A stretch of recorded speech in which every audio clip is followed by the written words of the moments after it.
La France lutte-t-elle suffisamment contre les accidents de la route ? L'hécatombe de ces derniers jours vient s'ajouter à une mortalité routière qui est repartie à la hausse l'an passé, avec une augmentation de près de 4%. Les spécialistes pointent du doigt la responsabilité du gouvernement et un rapport de l'inspection générale de l'administration datant de 2014 s'alarme aussi d'un manque de volonté politique. Claude Gau, professeur de médecine spécialiste de l'accidentologie, qui a travaillé pendant 40 ans sur la sécurité routière, et votre invité, Patrick Anduplex, c'est l'interview vérité. Bonjour Claude Gau. Bonjour. Vous dénoncez le manque de volonté politique contre les accidents de la route et pourtant, il y a eu quand même une vingtaine de mesures de prises ces dernières semaines, notamment par exemple l'interdiction de l'oreillette. Bien sûr, on peut prendre 20 mesures et n'avoir aucune efficacité. Le problème de la sécurité routière, c'est le problème du courage politique qui permet à un moment donné de créer une rupture. La seule efficacité majeure qu'on a observée et depuis 40 ans, c'est les réductions des vitesses de circulation. Le comité des experts auprès du Conseil national de sécurité routière avait proposé de passer de 90 à 80 sur les routes où il n'y a pas de séparateur médian, celles où il y a plus de moitié des morts. Il a refusé et a dit on va faire une expérimentation, comme si on avait besoin d'une expérimentation sur 3 tronçons de quelques dizaines de kilomètres. Alors qu'est-ce que vous déplorez au niveau du gouvernement ? Alors qu'il n'y a pas un politique en tant que tel qui pilote véritablement ? C'est pas seulement le rapport de Mme Bondas dont on parle aujourd'hui, qui a été fait l'année dernière, il a été terminé en juillet de l'année dernière. Elle dit clairement qu'il n'y a pas une bonne coordination entre les ministres. Et il y a une preuve objective, c'est l'absence de tenue d'un comité interministériel depuis 2011, alors que dans les années précédentes, il y en avait jusqu'à 2 ou 3 par an dans les périodes d'activisme. Donc on peut dire que le fonctionnement gouvernemental a d'autres préoccupations, d'autres urgences que la sécurité routière. Et pourtant, il y a une augmentation des radars récemment sur les routes. Les radars fixes, depuis longtemps, ils sont signalés par des organismes qui gagnent de l'argent pour empêcher, en gros, les contrôles d'être efficaces. La nouvelle génération de radars qui peuvent flasher en déplacement, il y en a, ils sont trop peu nombreux, ils font une faible partie des contraventions des radars automatiques et si on voulait que la mesure soit efficace, il faudrait qu'il y ait des personnes qui ne soient pas des policiers et des gendarmes qui puissent faire de façon massive de tels contrôles et à ce moment-là, on retrouverait l'efficacité que l'on a eue au début des années 2000 avec les radars fixes. Mais il faut voir que chaque situation nouvelle crée des adaptations avec des tentatives d'éviter que la sanction soit effective. Il faut davantage donc la peur du gendarme et puis une répression plus forte selon vous alors ? La peur du gendarme, en fait, la peur de la sanction, la peur de perdre des points de permis, c'est ça qui modifie le comportement. Il y a des gens qui respectent les règles, qui ont le sens de la vie en société.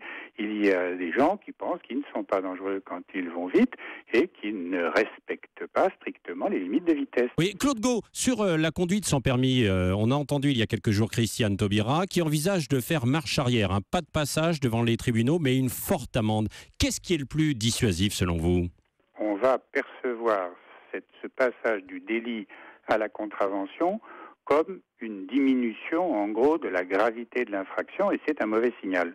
Donc, on peut envisager une telle mesure quand elle est associée à un ensemble de mesures annoncées et effectives dans la même période qui vont compenser le risque de ce mauvais signal. Et c'est pour ça qu'il faut que ce soit une décision interministérielle qui soit dans le cadre d'un ensemble de décisions. Ensemble de décisions, Claude Gau, ça passe aussi par du gouvernement et un monsieur ou un madame route au sein du gouvernement plus identifié selon vous ? Actuellement, oui, il y a bien sûr un délégué interministériel. La création de ce délégué date des années 70. Et à l'époque, le délégué interministériel était auprès du Premier ministre. Je pense que ça a été une erreur de le mettre dans un premier temps auprès du ministre des Transports, dans un deuxième temps auprès du ministre de l'Intérieur, qui dans un de ses discours récents a dit, et c'est là où il est exactement à l'opposé de la conclusion du rapport de Mme Bondas, il faut qu'il y ait de l'interministériel. Et le ministre qui a en charge la sécurité routière dit « il me revient et à personne d'autre de définir une stratégie. C'est un manque d'efficacité, quoi, du coup, Claude Gau. Oui, et vous avez le sentiment que c'est dangereux et que, du coup, l'horizon 2020, où on se fixait moins de 2000 tués sur les routes, n'est plus envisageable?